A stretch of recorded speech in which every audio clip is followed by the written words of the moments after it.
Alors, sur l'affaire Bakassi, dont on sait quand même que vous êtes l'un des acteurs qui ont accompagné le Cameroun à cette victoire-là. Je vous ai dit, j'aime pas trop parler de l'affaire Bakassi. Ben justement, je sais que vous n'aimez pas en parler. Oui. Ben, je vais vous titiller là-dessus. Bon, si En- on va en voir, deux, trois mots. on dira, mais ne m'en voulez pas si je vous dis juste ce que je peux dire. Parce que j'ai toujours dit... Maurice Kamto, quel était votre rôle Oui, précis il y a dans des cette choses que je affaire? ne dirais Quel était le jamais. rôle, par les exemple, détails, des autres parce que quand on a acteurs? eu à traiter un dossier d'État de ce niveau, ce n'est pas pour venir se répandre sur les plateaux de télévision. Quel Bon, était non. le rôle des autres acteurs comme le professeur Bipoum et bien d'autres qui autour de... Posez-lui la question, il est vivant. Vous étiez dans S'agissant l'équipe. d'ailleurs du professeur Et Bipoum, heureusement, je vous ai là ce heureusement, soir. il est encore vivant. Vous étiez dans l'équipe. Je ne parlerai que pour ce qui me concerne. Je n'ai Qu'avez-vous pas- fait exactement dans cette histoire? Il y a eu deux phases dans l'affaire Bakassi. La première phase, c'est celle qui a eu lieu devant la Cour internationale de justice. Et la deuxième phase, c'est celle qui a eu lieu sur le terrain, c'est-à-dire la phase de mise en application de l'arrêt de la Cour internationale de justice. Et j'ai participé aux deux phases. La phase devant la Cour internationale de justice a commencé en 1994 et s'est achevée en 2002, le 10 octobre 2002, avec l'arrêt de la Cour sur le fond, parce qu'il y a eu de nombreux autres arrêts avant. Je crois avoir déjà dit sur un autre plateau de télévision les conditions dans lesquelles je suis entré dans... Absolument, l'affaire Bakassi. on peut passer là-dessus. Voilà.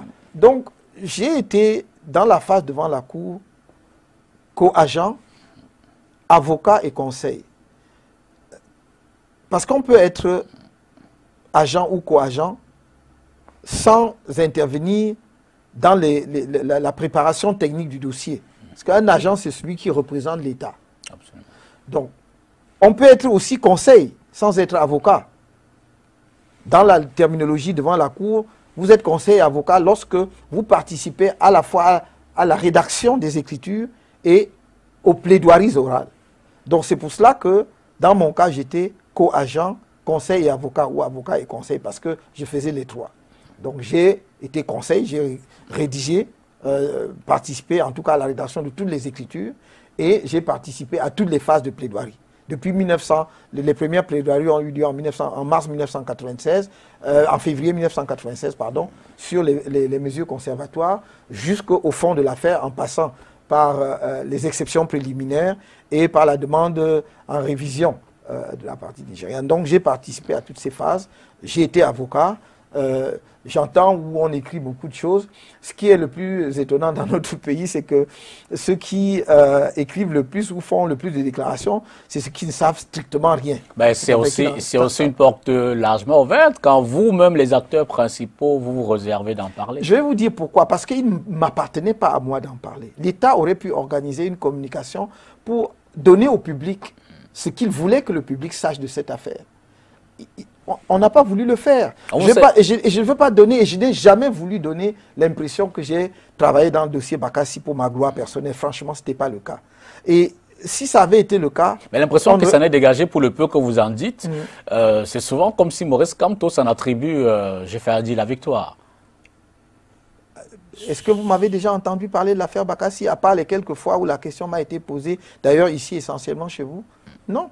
C'est étonnant qu'on veuille me faire porter, je ne sais pas moi quel chapeau. Si je voulais m'enorgueillir, m'en vanter, je pourrais le faire. Rien Vous ne avez m'en également empêche. joué un rôle assez déterminant sur la question du Niger-Bénin. Je voulais juste dire à propos de Bakassi deux choses qui, pour moi, ne sont pas des secrets d'État. Je peux tout accepter, qu'on me traite de tous les noms, sauf questionner mon patriotisme. C'est insupportable. Et surtout venant des gens, premièrement, qui n'ont jamais rien fait pour leur pays, et deuxièmement, qui ne savent absolument rien de ce dossier. Je crois qu'il faut qu'ils sachent ce soir qu'il y a des moments où il faut savoir respecter ce que les autres ont fait, même si on ne les aime pas. Et sur Bakassi, on a dit que j'ai gagné des milliards. Monsieur Dipita, votre insistance pour qu'on en parle me donne l'occasion de dire deux choses ce soir. J'ai pris des risques physiques dans Bakassi que beaucoup de gens qui parlent ne prendront jamais dans leur vie. Nous avons volé par hélicoptère de nuit. Tout le monde sait qu'après 15 heures, l'hélicoptère ne vole pas parce que l'hélicoptère ne vole pas de nuit. Pour nous poser à Manfé, de nuit, parce que nous venions d'une visite sur le terrain, où nous sommes partis très tardivement. C'était d'ailleurs plus précisément de Djabane. Notre hélicoptère est tombé comme une pierre à Niamey. Je suis sûr, vous ne savez pas où se trouve Niamey. C'est une montagne de l'extrême nord, perdue dans la chaîne montagneuse, où nous allions voir un village qui avait été brûlé, alors que c'était un village camerounais. Nous voulions vérifier la véracité des faits avant de passer à la phase où on entamerait la démarcation. Je l'ai fait. Mais mieux, ou pire, ou mieux encore. Nous sommes partis de Maïdougouri, qui est la ville de l'extrême nord du Nigeria, pour Taraba State, qui est la ville qui est à la même hauteur que le nord-ouest. Et nous allions à Gembu. Gembu, c'est justement la ville nigériane où nous nous rendions. Vers Jalingo, qui est la capitale de Taraba State, mes camarades, parce que j'étais chef de délégation, ont fait un accident. Entre autres, Abanda, il est aujourd'hui décédé, paix à son âme. Mais les autres sont vivants, M. Akamba, ils ont fait un accident.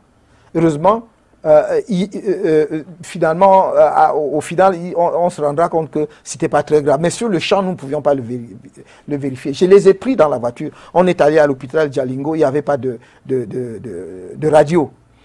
J'ai voyagé de nuit pour arriver à l'hôpital de Fumbana à 4 h du matin, pour m'assurer qu'ils étaient en bonne santé et qu'il n'y avait pas d'hémorragie interne. Mais ça, ce n'est pas le plus grave. Le plus grave, c'est le jour où nous partons du Nigeria pour rentrer au Cameroun et on nous guide sur une piste de trafiquants.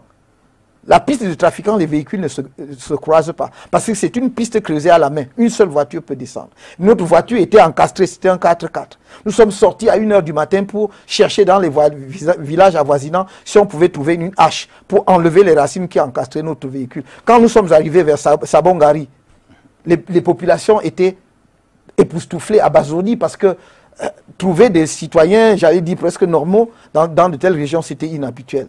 Et il y a des gens qui viennent questionner mon patriotisme là-dessus. On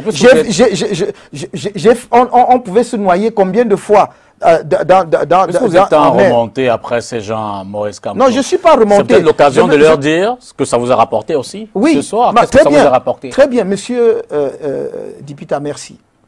Dans Bakassi, je n'ai jamais eu de contrat avec l'État camerounais.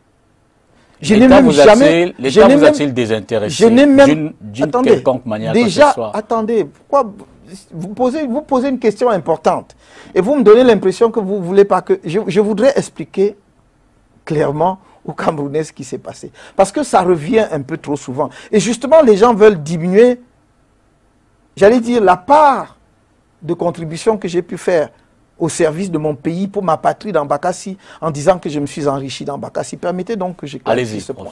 Je n'ai donc jamais eu de contrat. Parce que quand on vous dit que j'ai gagné, j'avais un contrat de 500 millions, on vous parle même de Brentros. À ce moment, quand j'ai démarré l'affaire Bakassi, le Brentros n'existait même pas. Et quand vous dites que j'ai eu un contrat rémunéré 500 millions de francs par an, avec un bonus à la fin de 5 milliards, c'est quand même... Nous sommes devenu quoi dans ce pays? Je n'avais pas de contrat. Je n'avais même pas une lettre formelle écrite qui me disait, voilà, on vous confie le dossier Bakassi.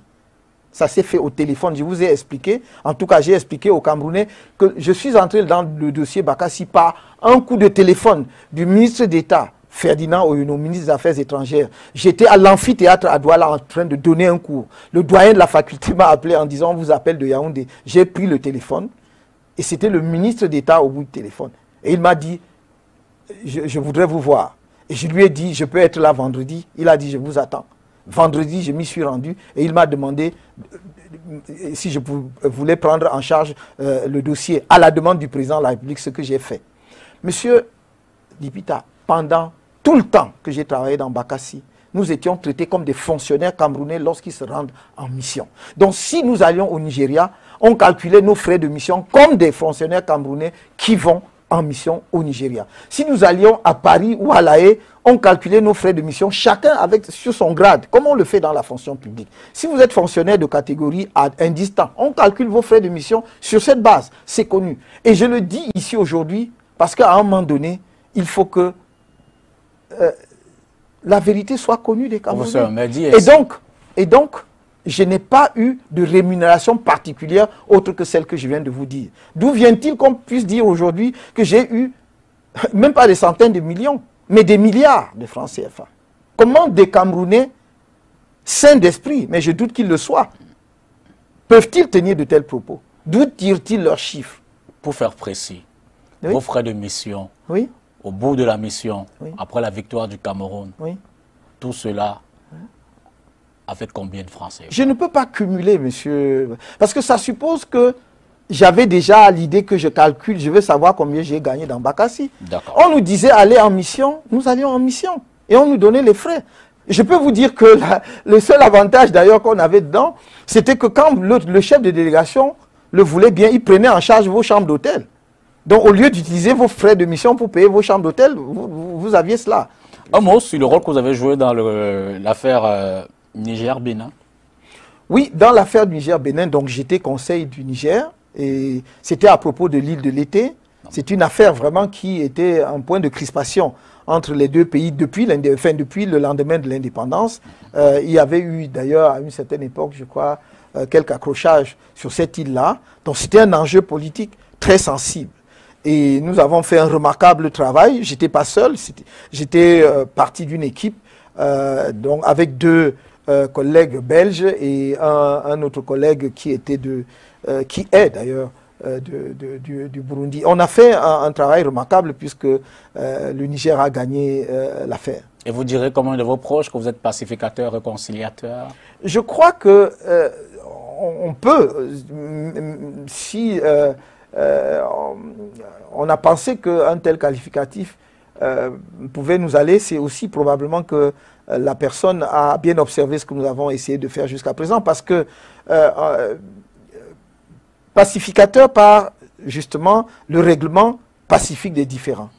Réconciliateur parce que chaque fois que nous avons pu, nous conseillons au gouvernement pour qui nous travaillons de régler à l'amiable. C'est-à-dire que même lorsque vous avez gagné le procès, vous savez que la phase de mise en application est toujours très délicate.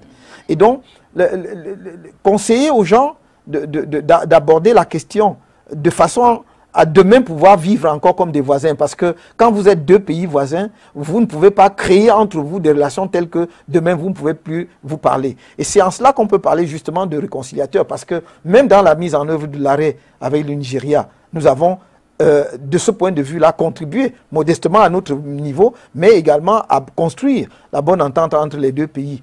Je vous signale en passant que c'est dans ce cadre-là que nous avons, quand je dis nous, pas moi seul, c'est-à-dire l'équipe, proposé par exemple l'idée avec les Nations Unies, ce qu'on appelle les mesures de confiance entre les deux pays, justement pour que après l'arrêt, il y ait une vie normale encore entre les Camerounais et les Nigérians et entre le Cameroun et le Nigeria. Nous l'avons fait également dans le cadre des relations entre ces pays-là que nous avons défendus devant la Cour. C'était Niger-Bénin, mais il y a eu aussi Niger-Burkina Faso ou encore Guinée contre République démocratique du Congo.